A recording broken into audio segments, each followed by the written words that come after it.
Hello. What's up, Jesus? What's good? What's good? Hey, all right. I'm glad I got you. Oh, your ceilings are nice. It looks like a lot like my place. Yeah, I reside in a loft apartment, unfortunately. Oh, beautiful, gorgeous. I'm here for it. I am going to find us on Facebook. Y'all, welcome to another episode of Tea with Taylor. Thank you for joining me. Season finale. It's been a long, long season, but a really good one. I would say, if you ask me, but I called this season the season of new friends, and we lived up to our word this season for that. And I'm gonna let you introduce yourself to the viewers. I like to say, tell us who you are, your name, of course, and your pronouns, and what you do. And while you do that, I'm gonna find us on Facebook. My name is Jesus Rosa. I also go by J International. My preferred pronouns are he, him, it, freak, those there. And what do I do, you said? Yeah.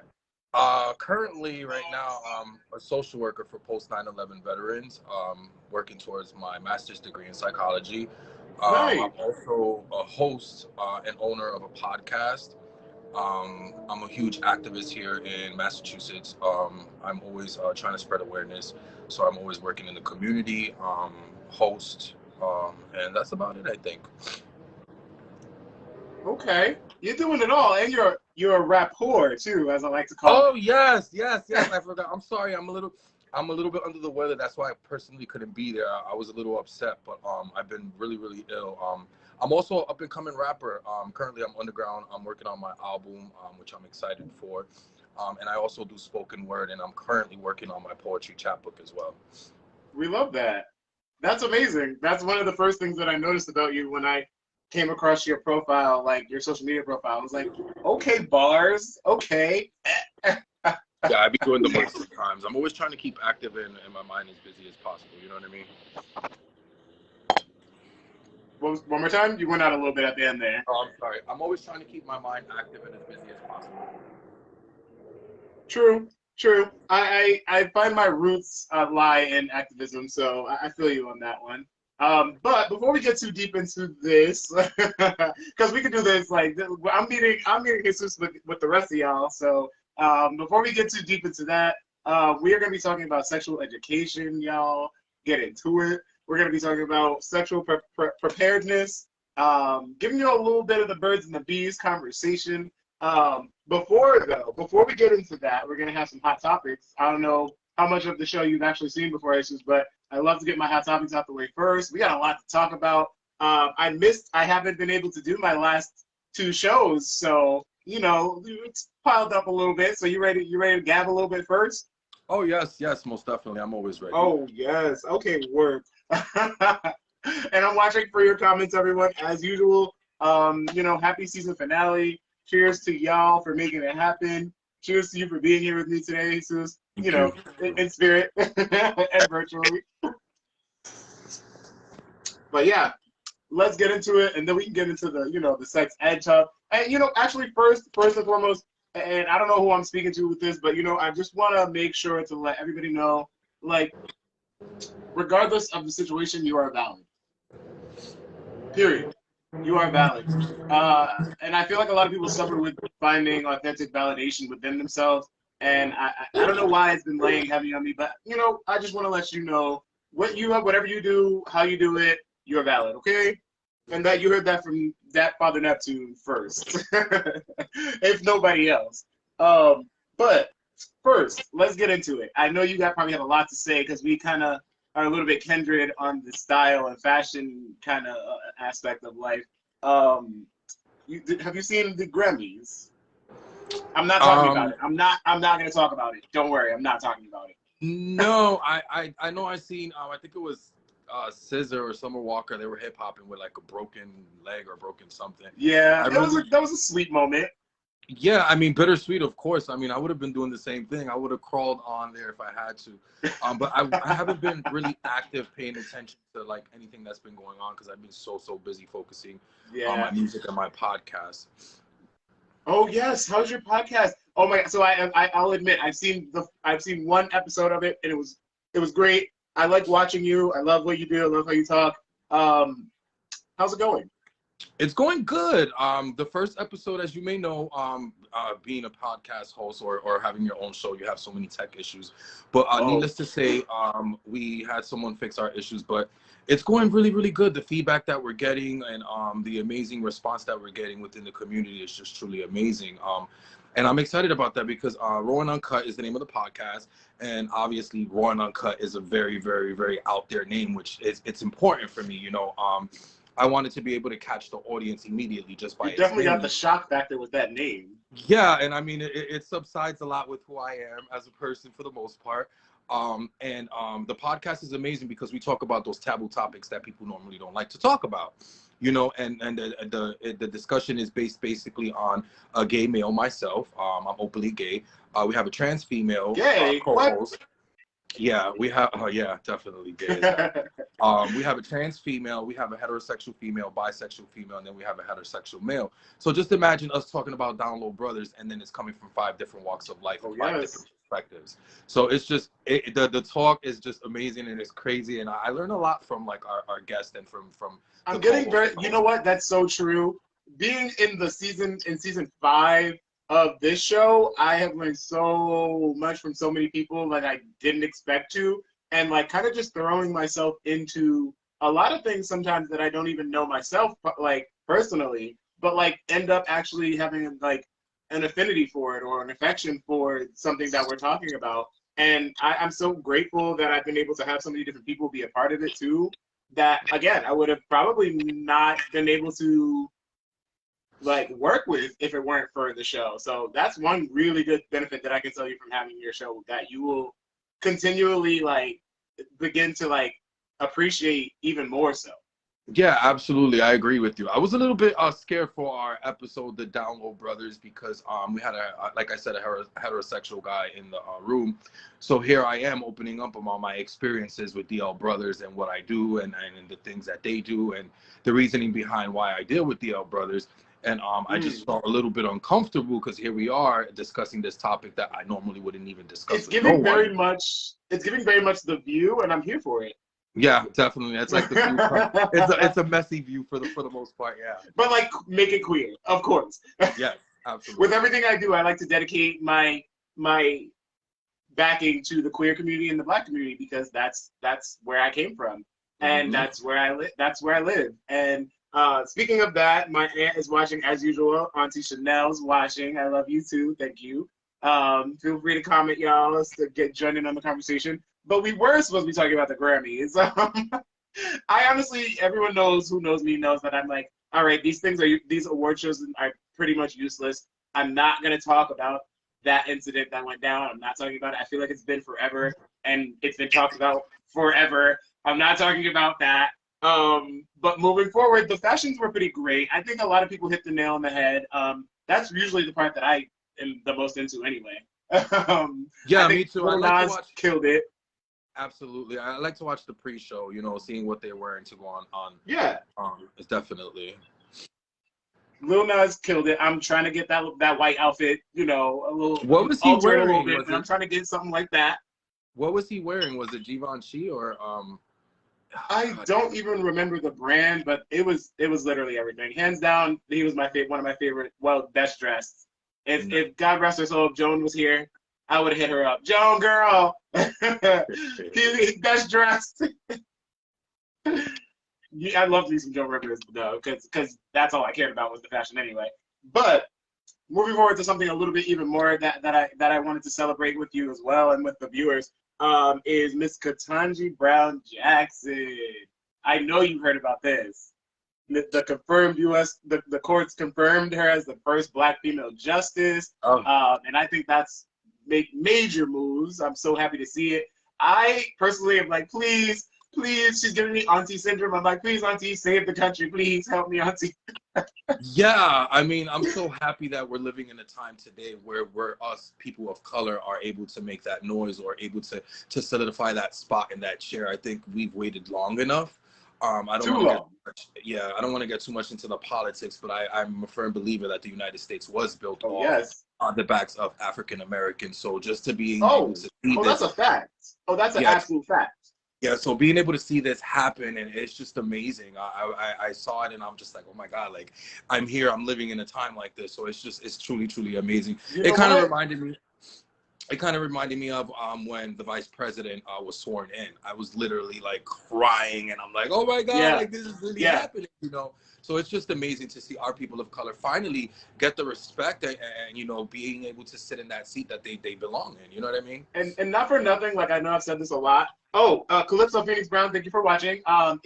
She reminded us that Little Nas was wearing Balmain, by the way.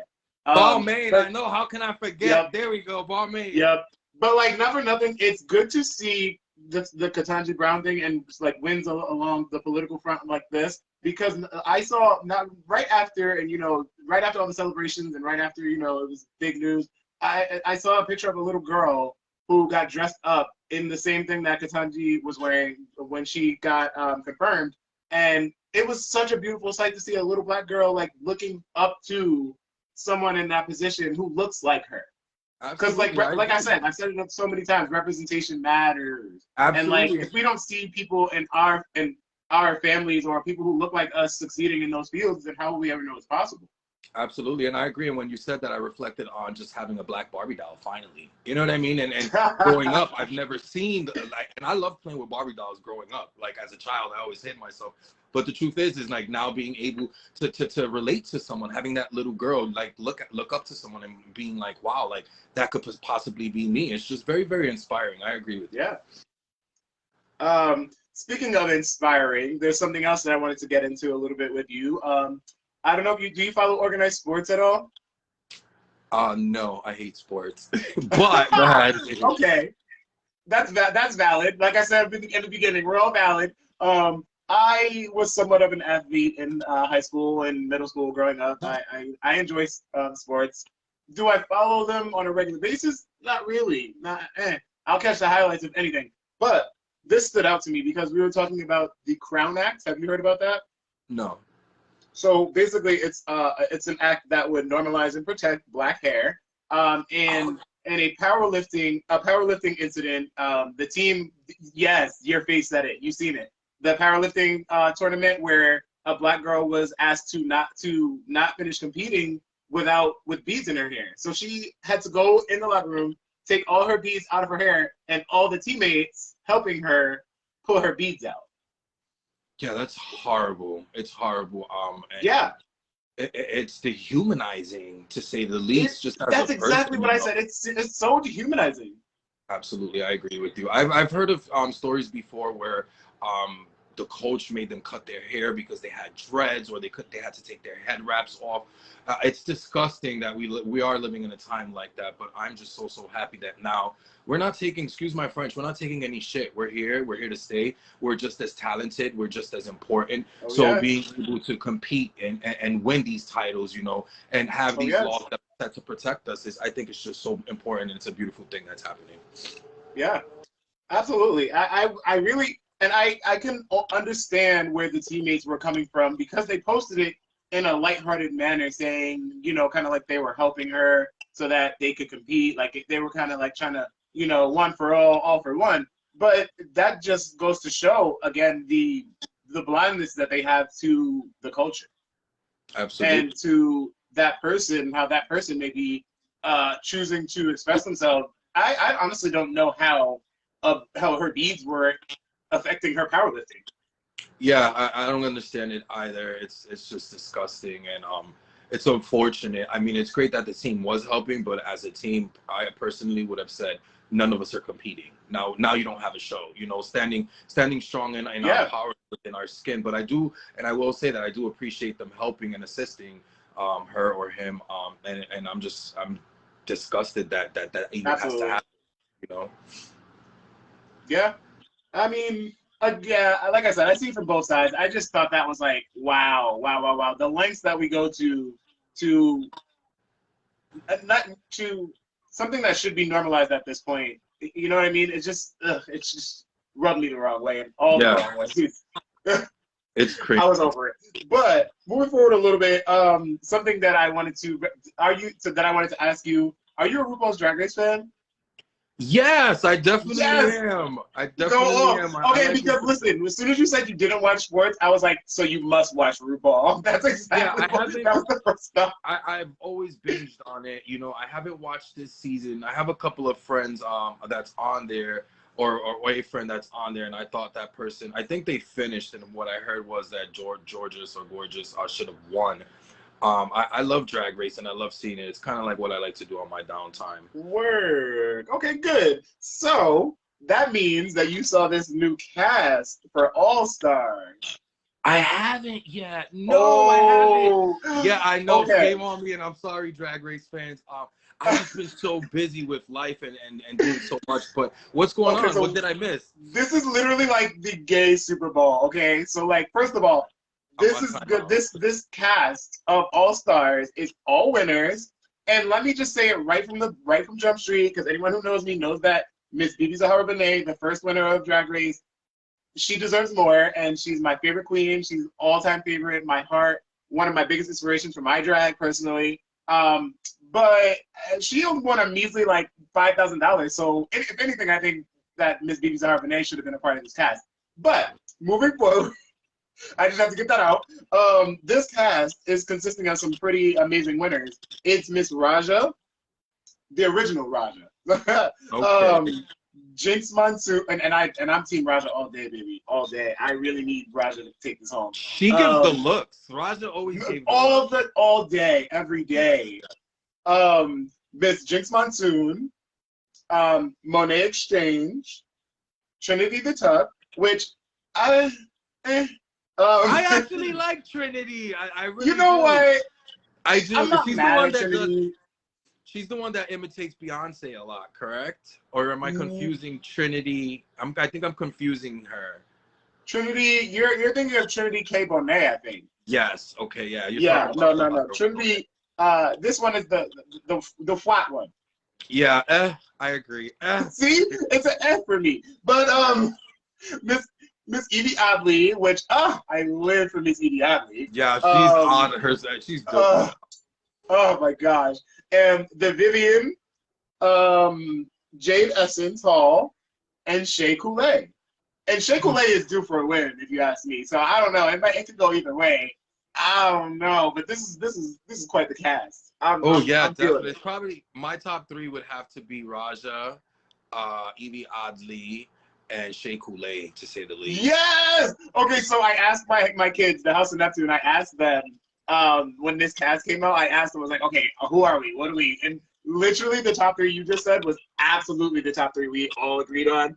Jacqueline Milson is watching. Thanks for watching, Jackie. She said Raja Gemini for the win, of course. Bass said we love Raja, of course. The cast is off the hook. Yeah, nah, it really is. It really is. Like I'm here for it. And to be honest, I missed a lot of Drag Race because it was just like overload, like so many drag España, drag this, drag Canada, like that. Yeah, it was just too much. I was like, right? I was like, I can't keep up. I feel like a bad queer. You're on time. I was like, I'm sorry, RuPaul. RuPaul is it? I can't keep up. It's just too much.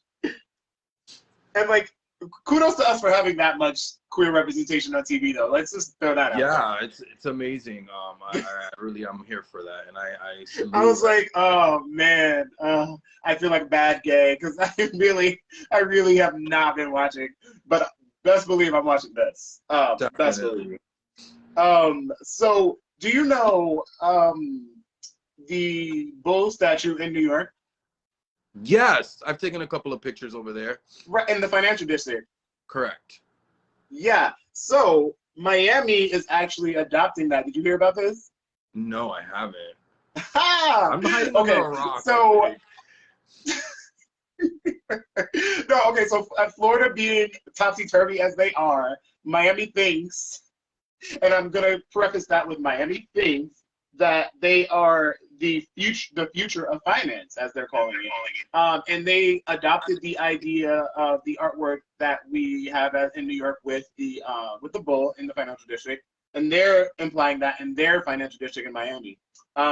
It's going to be a charging bull.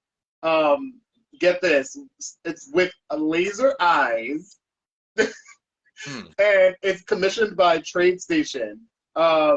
Yeah, representing cryptocurrency, Bitcoin, and blah blah blah. Like I said, Miami is calling themselves the future of finance. What do you how do you feel about that? And it's an absolutely gaudy bull too. Like it's super shiny metallic finish, laser eyes. I was like, what is happening? I don't know. I think they should be focusing more on their fashion than a bull. I just don't get it at all. I would never think of Miami as the epicenter of financial stability. Not at all. Not at all. I mean, I only go there to tan and to have drinks and to unwind. I never go there to deal business or anything of that aspect, you know? I just don't understand where they came from. I felt like this was so left field. And like you guys who are watching, if you let me know. I don't know, maybe I missed that. But like I didn't realize that Miami was the epicenter of financial like stability. Like please let me know if I'm missing something, because what?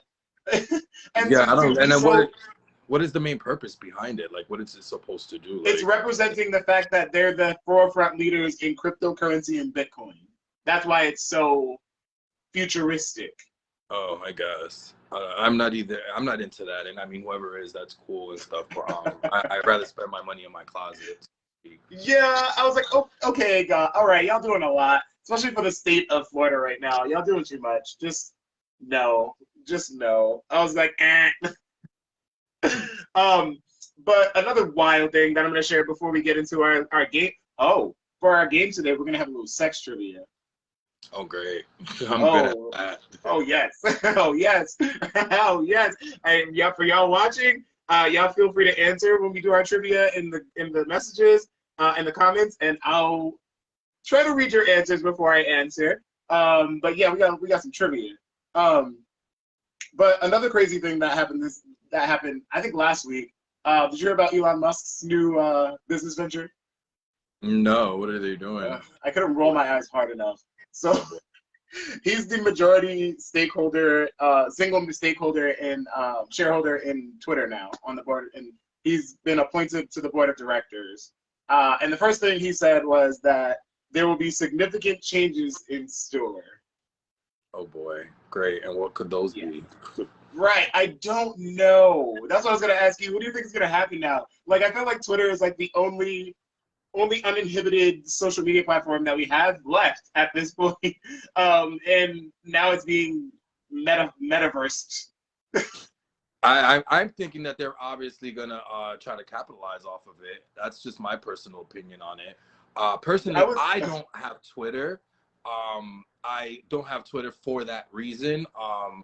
I just literally got Snapchat, but I feel like, you know, a lot of those social media platforms are being utilized for the wrong things. And that's just my personal opinion. I'm not saying that I disagree with what they're posting, because I come from that. But I think that there's so much more that we can utilize these social media platforms other than porn and sex or anything that they're using them for, you know. And whenever I hear about Twitter, it's usually about porn and rated X or anything that has to do with sex. And it's not utilized in the right way. It's so funny because before I had Twitter, that's what I thought it was too. I was like, oh, it's just, I don't need that. It's gross. Yeah, so I really don't have Twitter. I've never used it or anything like that. I honestly was forced to get a Twitter for business purposes, and then I ended up liking it. I was like, okay. Yeah, like I ended up liking it. I was like, okay, all right, let's do something. Because I realized that, again, it's one of the only uninhibited social platforms that we have still. There are so many guidelines and, you know, kind of not for nothing either. Like I approve of the guidelines, but there's so many restrictions on how people express themselves on social platforms these days for a good reason. And it kind of leaves sometimes you feeling like it's not real, and it's not in certain aspects, but it gives you that feel when you realize, like, I can't exactly say this or I can't exactly do that. Or for instance, when somebody says something like, oh girl, you're on fire, and you get flagged on Facebook because you said on fire. You know what I mean? Like things like that, I think, bring it to another level where you have to kind of like contemplate, like, all right, can I actually express myself, or is it just the illusion of expression? I agree with you, but it also allows those people to be as hateful as possible and being able to use their voice in a negative attribute. So it's kind of like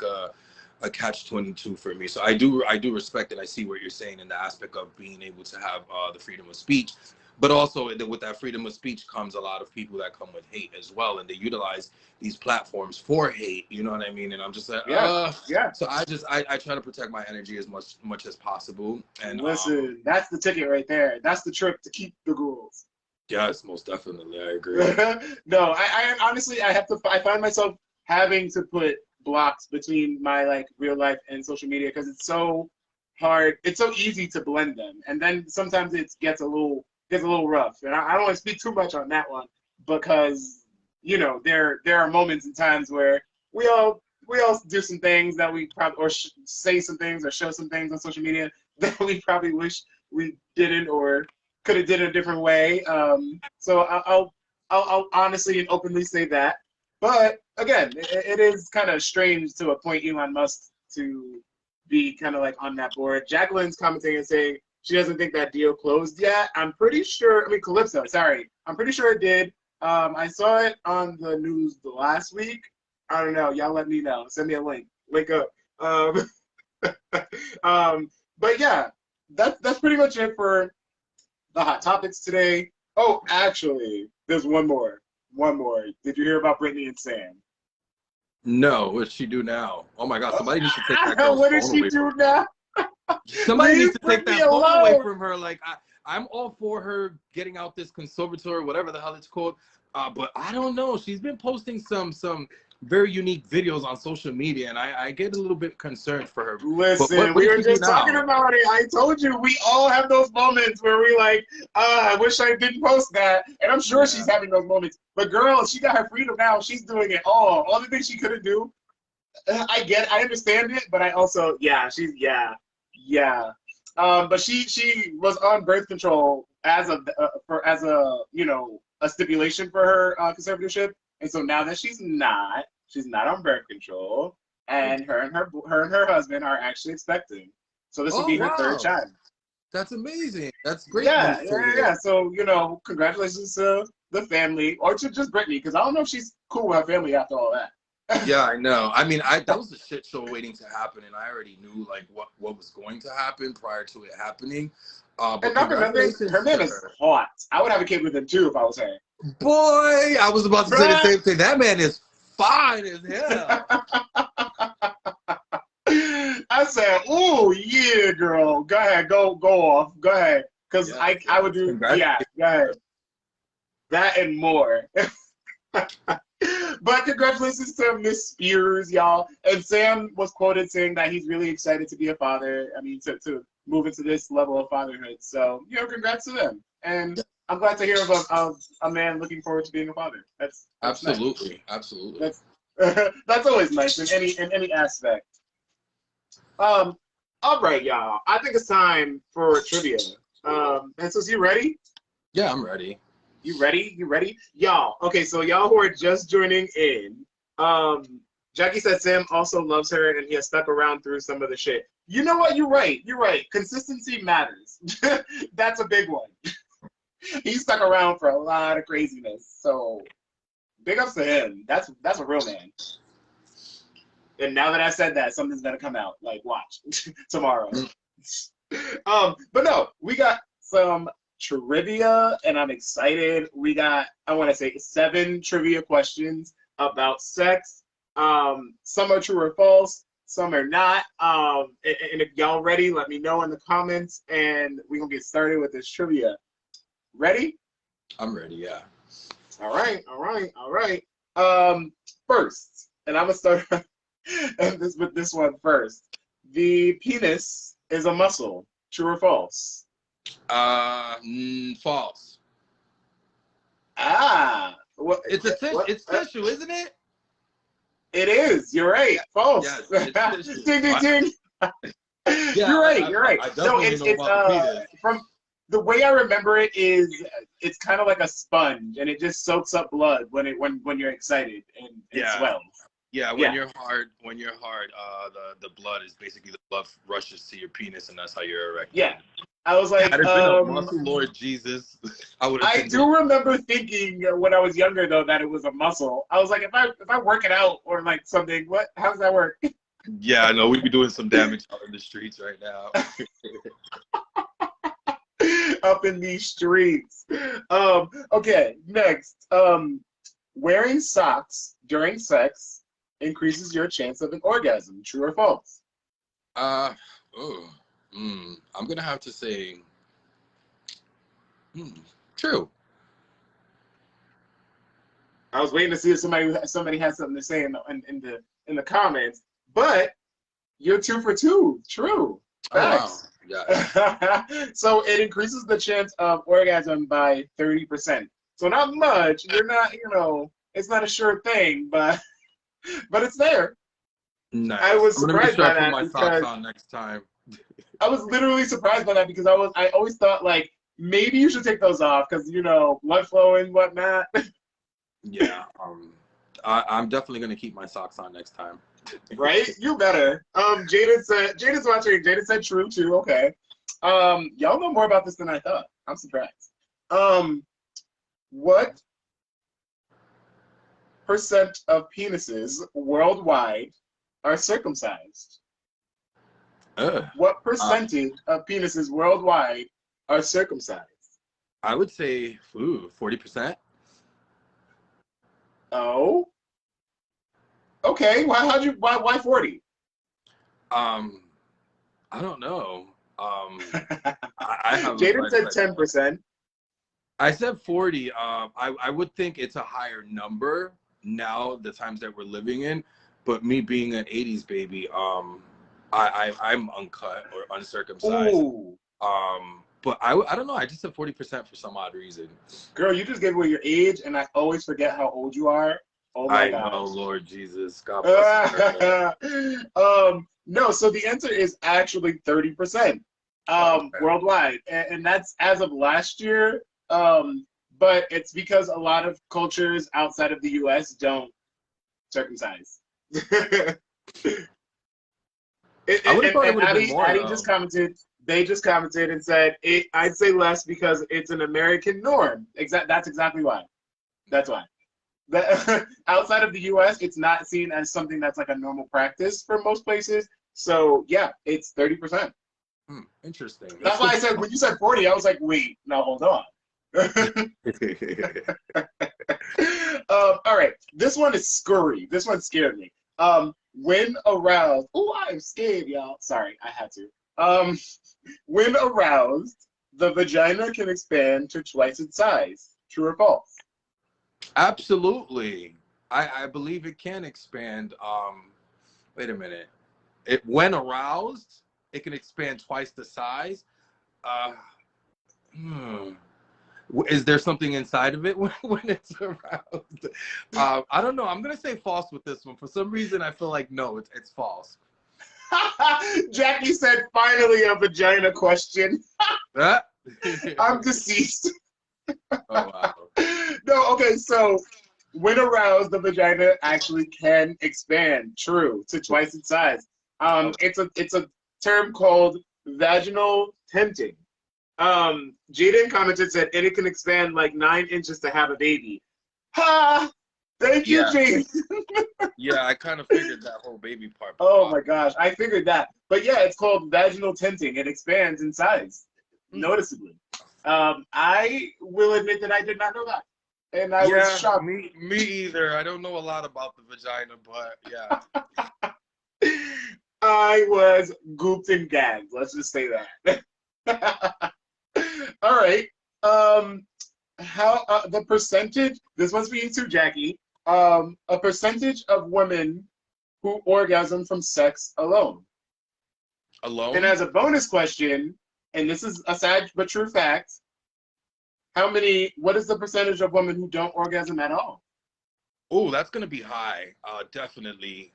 I feel like women, it takes a lot more work to make a woman orgasm or have an orgasm. So I say women that don't, I would say it's probably like high in the 60%. Jackie, hold 1 second. Jackie asked, does that mean penetration? And yes, so the percentage of women who orgasm from penetration, from sex alone, and bonus question, the percentage of women who don't orgasm at all?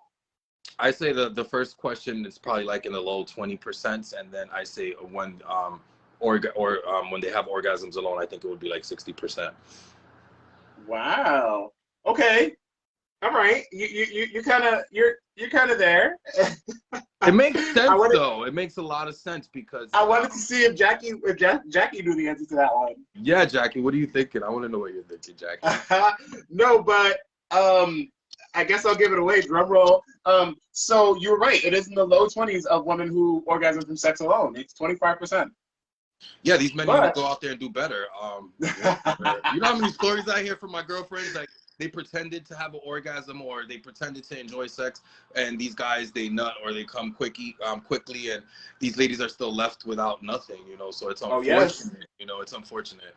So, unfortunately, the number is also 15 to 20% of women who don't orgasm at all, which is still a lot. It's not 60%, but it's still a lot, because if you think about, the amount of people who are sexually active, that's a lot of people who are just not being fully pleased. Like you said, PSA, do better. Y'all got to be out here doing better.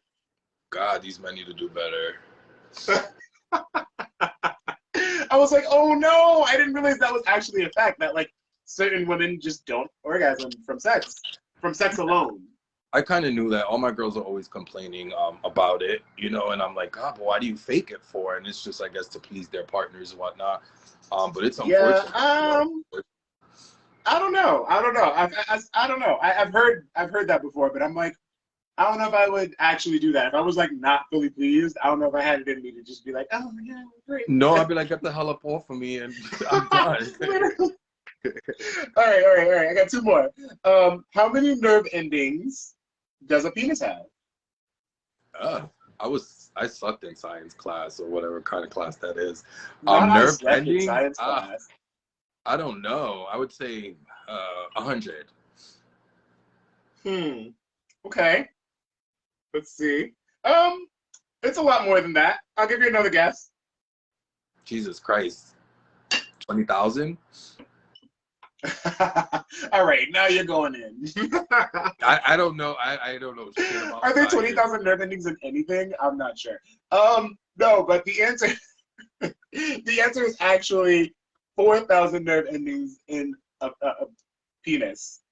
Interesting. And the last one, and I'm not coming for anybody with this one. No, I'm not calling anyone average, but average length of an erect penis.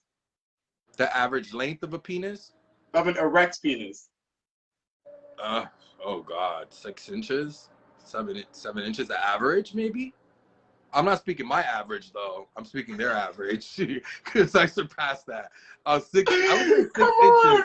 6 Yo, inches. you're annoying for that because I wasn't gonna say. I always speak the But truth. yes, it is actually. You're right on the button. It's 6 to 7 inches. Look at that.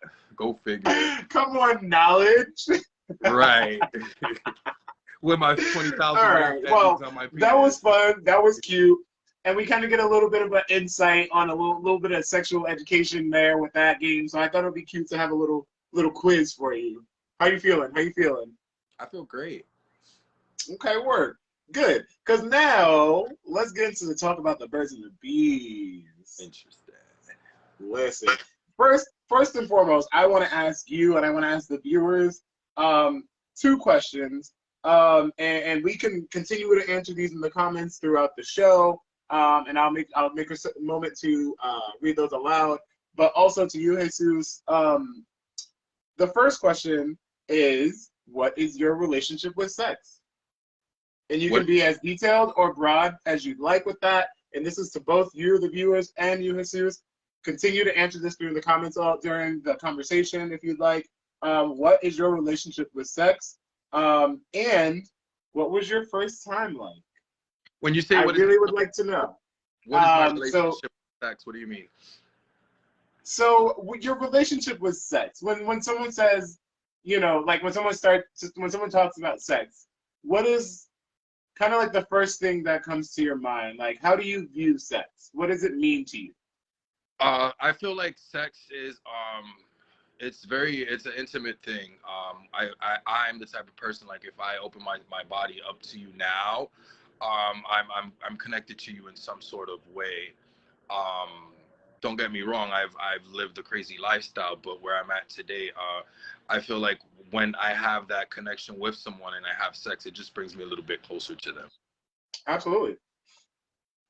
Absolutely. So that's one of the things that I wanted to get out and say, as like, first and foremost, is that sex is a combination of physical and mental connections. It runs deep, deep, deep, deep when it comes to sex, and that's something that I feel like a lot of people tend to neglect when being in relationship, or when opening themselves up, like you mentioned, physically to someone, is that it is also a deep mental connection. And that's why, for me, for a very long time, it was really hard to open up myself to people, or to be sexually active, because I didn't want to open myself up. I didn't feel like I wanted to make those connections with people on that level.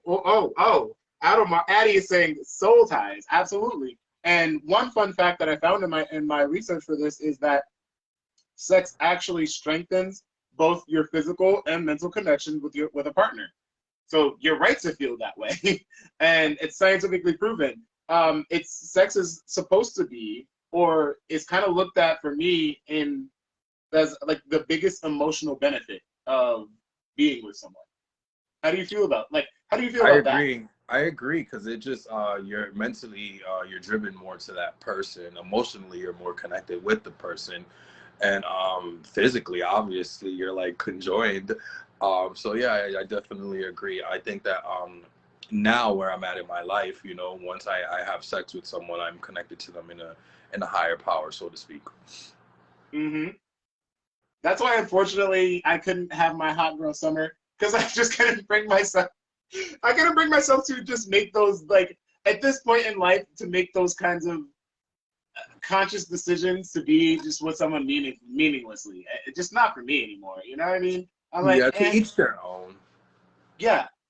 So, and then the second question that I'm posing to you and the viewers, that I really want to hear a lot about this, is, what was your first time like? You can tell me your first time with anything. Your Oh first God, time, Lord Jesus, I you know, was kissing, your first time having sexual intercourse. What yeah. was that like? My first time having sexual intercourse wasn't as pleasing as I would have expected it to be, for the simple Oh fact reason no. I'm an open book. I was molested as a child, so that first experience that I had wasn't the greatest experience, but I will definitely say that I used to mess around with this. I was about like 12 years old, and the little kid that lived downstairs was like 14 years old. Gagged. And yeah, we would play like hide and go seek, and whenever he would find me, we would like make out and stuff. I wasn't very active sexually at a young age because of my past trauma and my experiences, but I would say like I loved kissing them in the closet. We would, for some apparent reason, would end up in the closet Come on, making 7 minutes in heaven. yeah, basically. And it was I would say it's memorable, and even up until this day, it's funny because you bring this up. Like a couple of months ago, I actually seen the person in New York City, and I'm like, damn, like I wonder if we can go back in the closet and kiss again. But this person obviously is heterosexual, and What? yeah, so I was just like caught off guard. I was like blushing like a little schoolgirl, but in No, all that's reality, the tea. No, that's the real tea for tonight. yeah, so I was blushing like a little schoolgirl. I didn't even know how to act when I saw the guy, but I mean, I respected him for who he was. But I think that was really exciting. I think it was just like the whole hiding to go find, and then once you found me, you kissed me type deal. But that's And me. you know what? I feel like most people's first experiences were something like that, and I feel like a lot of first experiences start off very genuine and very innocent, if you ask me. And it kind of leads you down a path of kind of like wondering and like self-exploration, and kind of like, again, it's like it leads you down a path where you're like, my pastor is watching.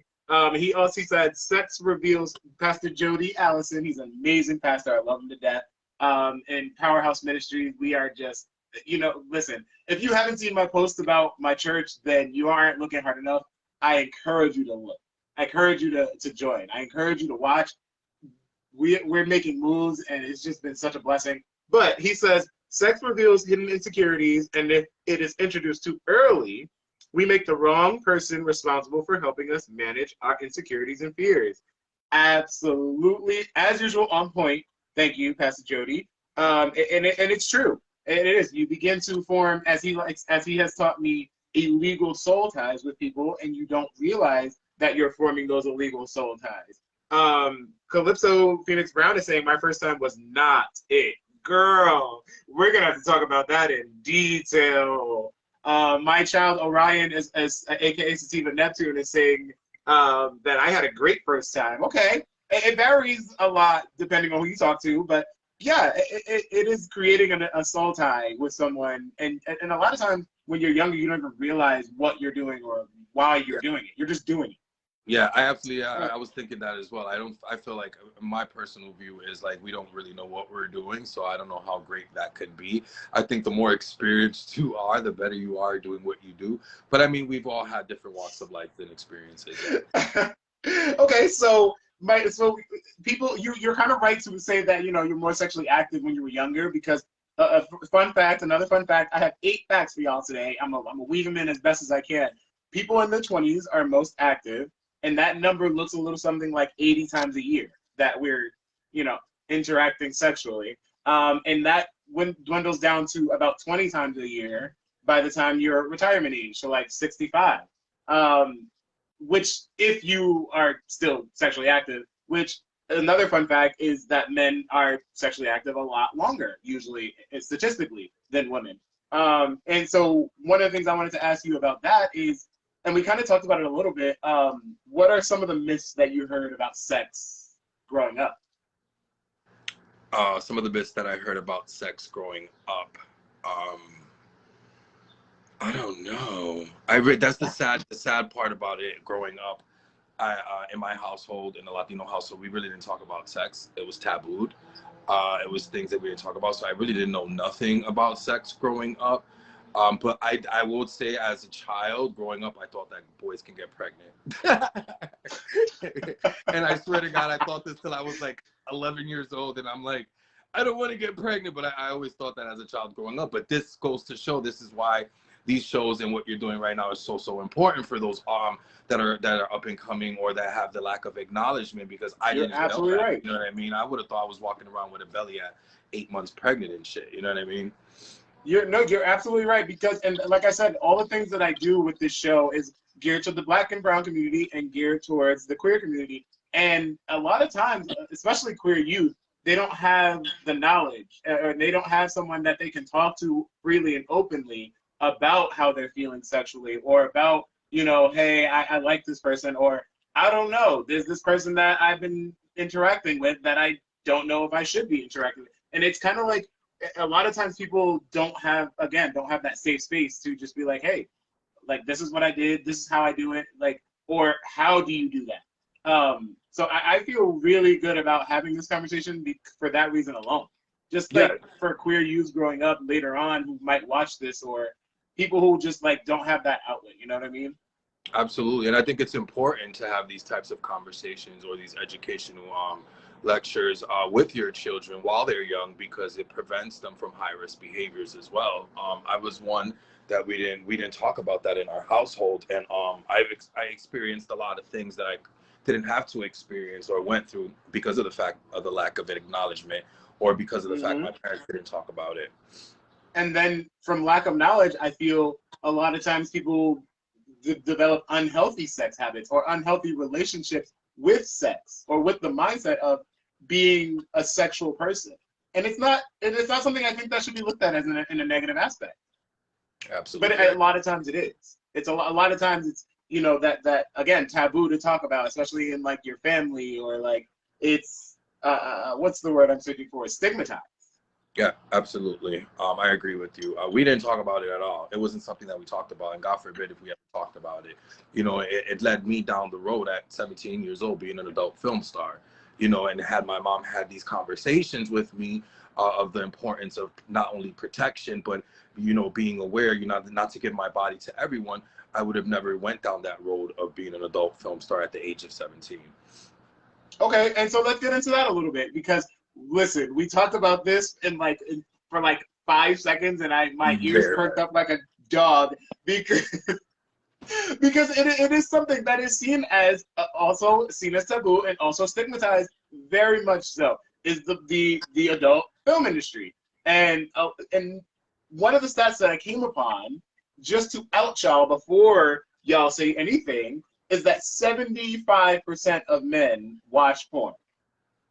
And on the flip side, 33% of women watch porn. Which is okay, y'all got us on that one. But just don't, okay? Because 75%, that's most of y'all that are watching right now, okay? Absolutely. But I want to hear your perspective on what the adult film industry, what that taught you, and kind of like what that looks like from behind the scenes. Well, excuse me. Well, Because it's a lot. Like I said, 70% of people, 75% of men are watching it, and no one's talking about it. Yeah. Well, I was young. I was naive. I was scouted actually in New York City. I'm born and raised in New York, in the Bronx. I was on the train station, and I was scouted at the age of 17 by one of the #1 producers in the Northeast. I won't mention his name or the production company. And I took the card. I went home, and I just threw the card in the. He said, "Oh, if you want to be a model, please hit me up sometime. I can get you some work, and you make some great money." So I kind of already had an idea. Okay, I heard of this before. So, anyways, I went home. I threw the card in the drawer, and one day I was cleaning out my drawer and I found the card, and I ended up calling them, and I was like, "Hey, I'm interested. When can we meet?" Long story short, I ended up going into their studios, and I ended up shooting. I think it was a solo, my first solo, and from there, like at 17 years old, my whole my career in the adult industry took off up until I was 26 years old. Had my parents talked about, the importance of protecting my body, not necessarily just by protection, but more so protecting my body. My body's a temple. I probably would have never done it. But I was intrigued by it, and I was just like, oh my God, I can make tons of money. I can travel the US, and I'm doing what I like to do. I like to have sex, so why not? Long story short, I was in the industry from the age of 17 to 26 years old. I blew up overnight. I did like 6-page spreads. I was traveling from city to city. I was very, very young, very naive, and I became very superficial in the adult industry because money wasn't a value to me. It wasn't like a hard dollar. Just to pause you right there. Do you think that it's easy for younger people or for queer youth to get into this industry kind of unknowingly? Absolutely, because especially in our people of color, because like I stated, it was taboo to talk about sex. So it's easier for me to be susceptible to falling for their traps. Like, oh, you can make a ton of money, and I'm looking at money. I come from poverty, oh, yes. So I wasn't looking at it like, oh, I'm having sex in front of a camera and a million people are going to view it. It was more so, I'm having sex. I like to have sex. I'm having sex with someone that's hot, and I'm making a ton of money while doing it. Yeah. So why not? And not to interrupt your story, but again, another thing that I feel like we are kindred on, and I am very hesitant to mention this, but in full openness and being who I am and expressing myself, I also went down that path. I was one of those queer youth that, again, coming into my sexuality, I was lost, I was confused, I was broke, most importantly. And the idea of making money so quick and so easily, doing something, again, like you said, doing something that I'm going to do anyway that I like doing, it was so appealing to me. And I fell for those traps, like, oh, let's do this and I'll pay you that much. And like just seeing dollar signs. And yeah, I did a few things here. I did a few scenes here. I did a few solos here and that. And you're going to laugh a little bit from this, but one of the things that kind of snapped me back to it was, one, getting accepted into college, because I felt like I could take back like the course of my life as opposed to letting my life play out in front of me. But that was one part of it. And then the second part was watching, when I saw Players Club for the first time. When I watched Players Club for the first time as an adult, I literally cried. When she said, make that money, don't let that money make you. I'm not even playing. Like, I honestly cried. And I said, yo, you got to get your life together and you have to take back the power that you have been giving away freely by giving yourself away sexually. And that's kind of like, that was what it was for me. Like, not that the industry itself was flawed, but I was a flawed person, and I decided to do that because of it. See, with me, it was totally, totally different. I loved it. I was making good money. I was at the point already where I was on contracts where I ended. I was getting the models. I was doing the storyline. I was doing the productions. But what ended up happening with me was my privacy and my personal life wasn't anymore. Right. The fans and people out there are very malicious. They like send porn tapes to my mother, my mom. That's how my mom find out. I was What? physically, yeah, I was physically assaulted by 9 people. I was outed by my family, like to my family. So it became to a point where like my safety was a concern to me. Mm. And, you know, I didn't care what people thought of me because I'm like, what am I doing different from what you're doing besides me getting in front of a camera doing it? You know, Yeah. so I was never worried about that. And then I was just more so concerned that when I was coming up in the industry, I was coming up with like people that are like the Jenna Jamesons of porn, of gay porn.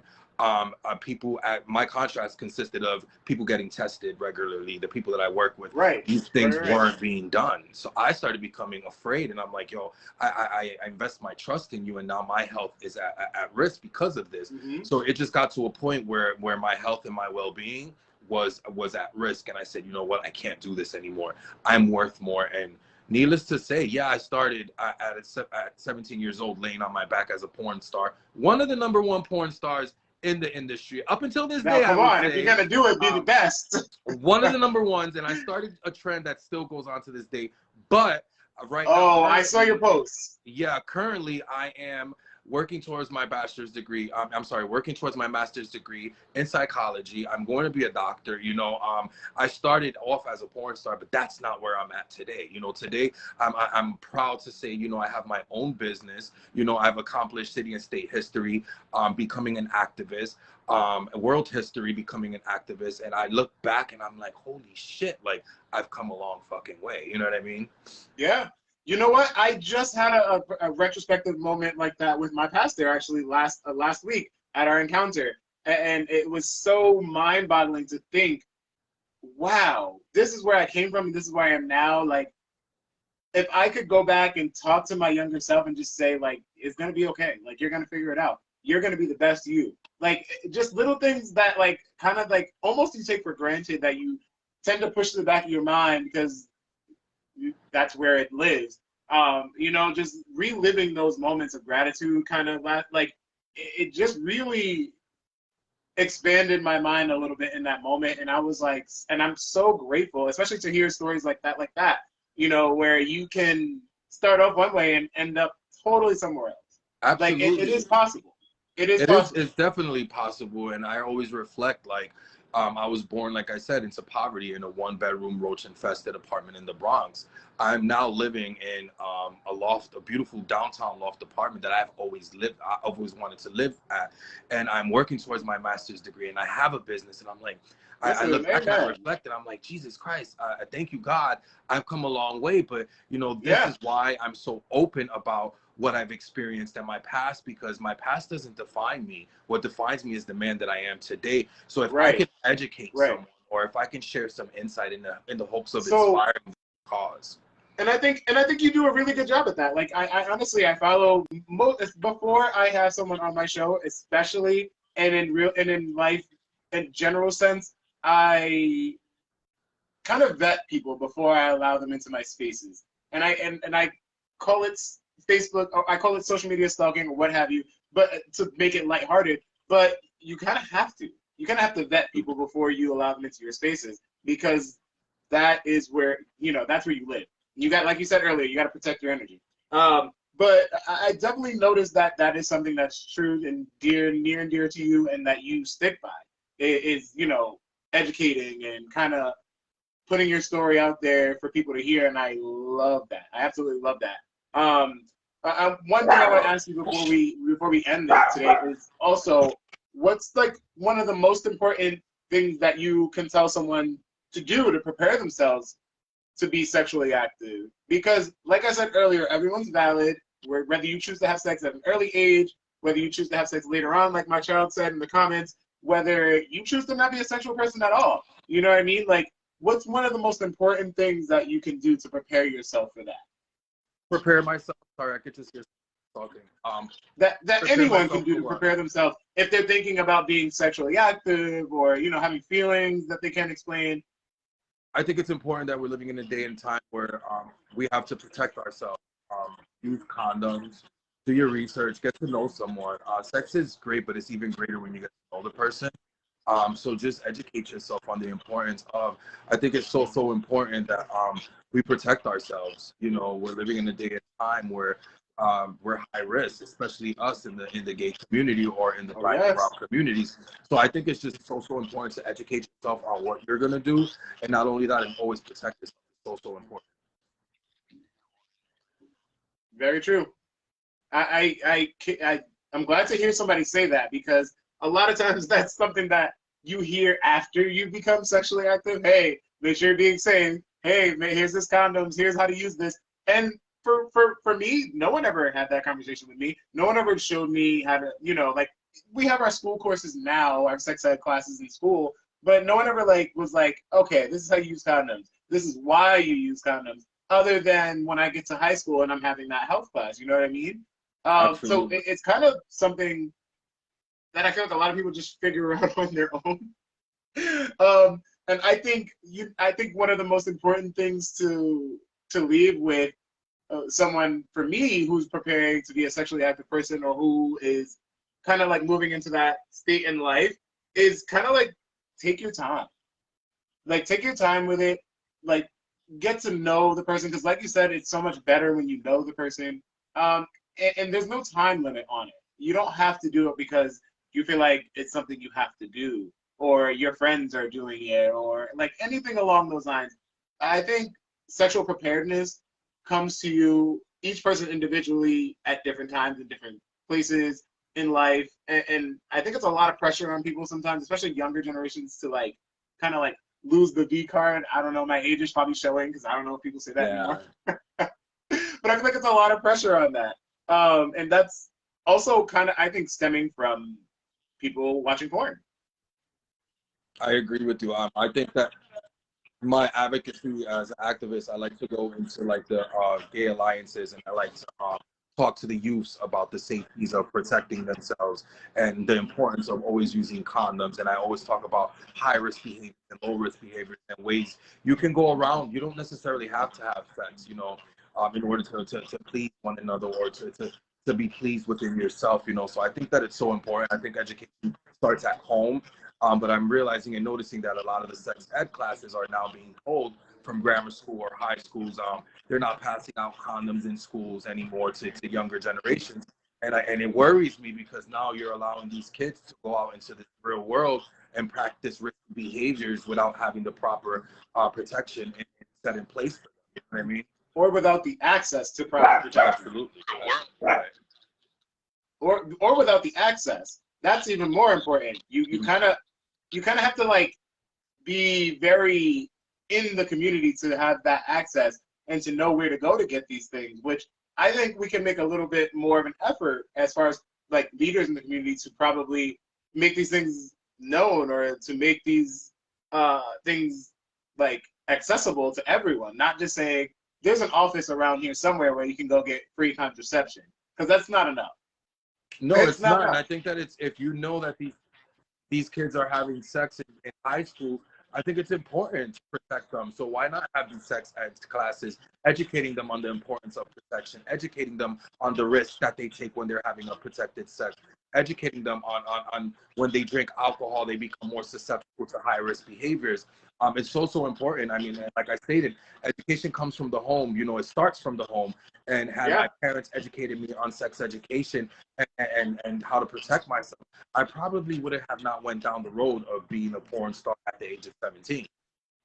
Very true. Very true. Same. And I think I was 16 when it happened for me. But again, and a lot of things like you said, drinking and and drugs kind of lowers your inhibition and makes you more susceptible to having sexual encounters. And it's not something that should be taken as lightly as, okay, yeah, sure. You know what I mean? If you ask me, and that's my opinion.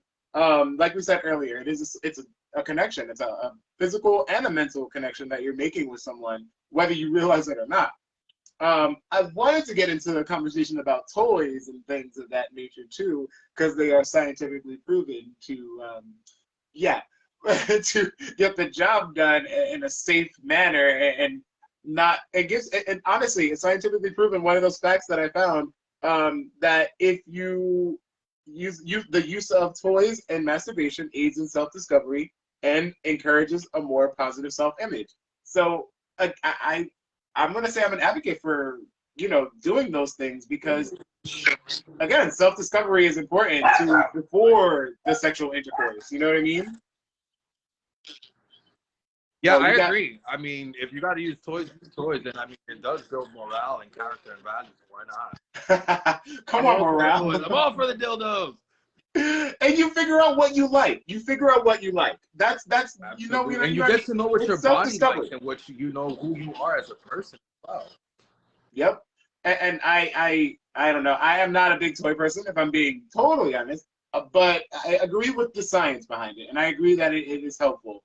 And again, masturbation, it's proven to have benefit. It also, another fact, hold on, is that if you orgasm before bed, you're most likely to have a better quality of sleep. So, you know what? Why not do it before bed? I wake up, I'll start smiling. Good morning, how are you? So yeah, I agree with that for sure. And that's just my morning. Not good morning. Like a baby. Who does it?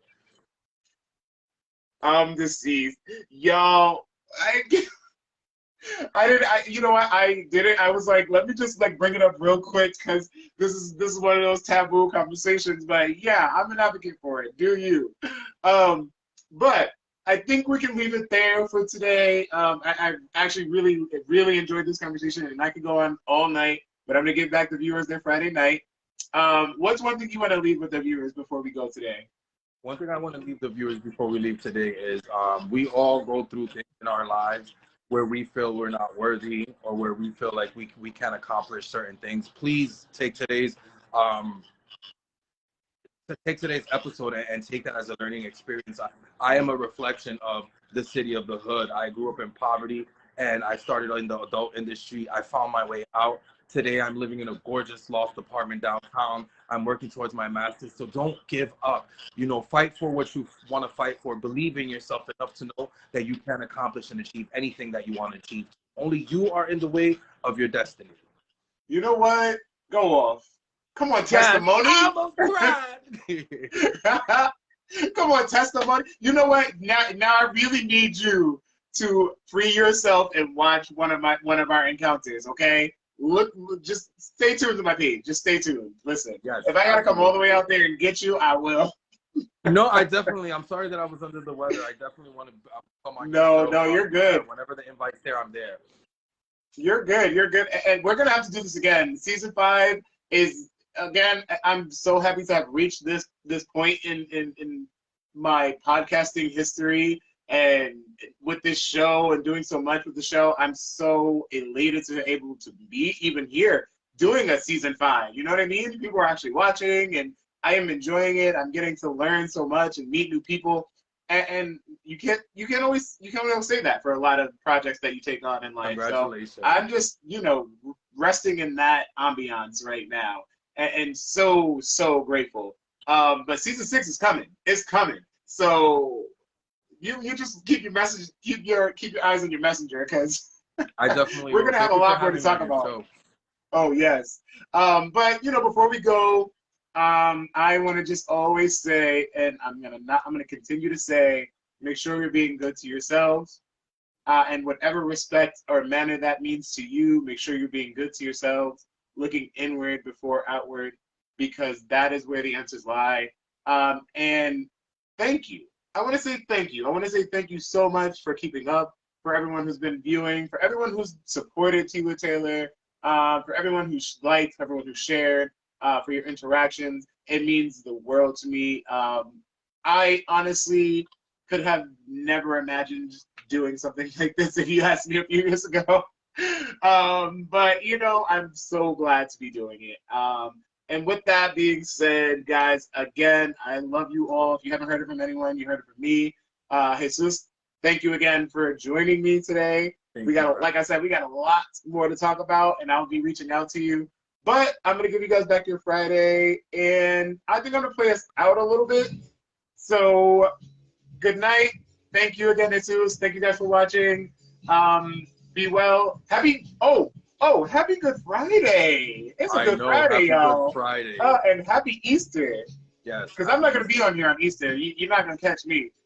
But thank you so much for watching. Jesus, I'm going to play us out, and you have a great day. Y'all look out for this episode on YouTube when we're done. Peace. Season 6 coming, y'all. Later. Bye, guys.